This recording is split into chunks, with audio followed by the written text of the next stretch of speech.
To some degree, it's because Apple probably, Apple's been late with these iPads. They were supposed to refresh them last year, so this is convenient timing where they could bring it out, and they could probably test and put some of this on an iPad first before going into the Macs.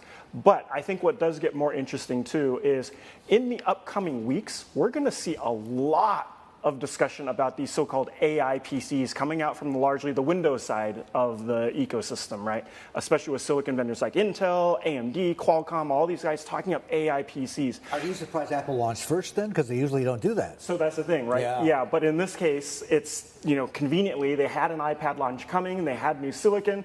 Great, let's get it in there and get the narrative out there before all these other Windows guys start showing everything off and making comparisons to Apple. So. All right. So tactical advantage. I think it's to get ahead of the curve on that. Yeah. Precisely what kind of AI features will these new M4 chips be able to power, and just how transformative could it be for Apple and the revenue stream? We don't know yet, right? Yeah, exactly. It's like the thing that was a little disappointing last night was that they didn't really show off that many use cases of AI. They certainly showed the silicon and what it can unlock, but they haven't really said, okay, well, in practical terms, as a user, this is what you're actually going to be able to do with it.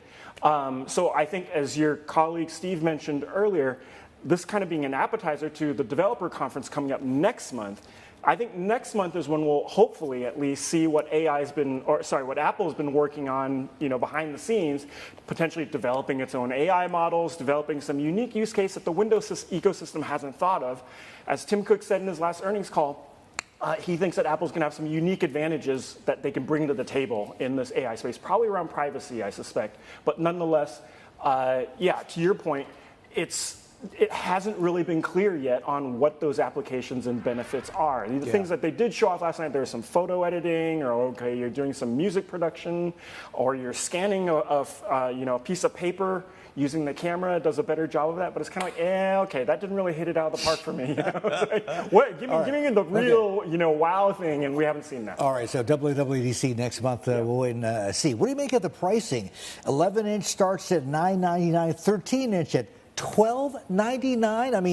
I mean, okay, the economy's in pretty good shape, right? But cost of living is an issue for a lot of folks. Yeah. It's expensive, and don't forget that's excluding the price of the keyboard, which throws another $250, $300 on top of that, right?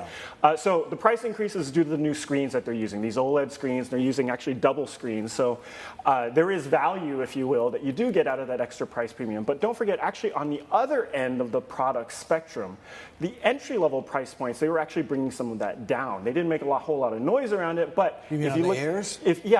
Actually the entry level, $350 now to get in on those, basically the cheapest ones available.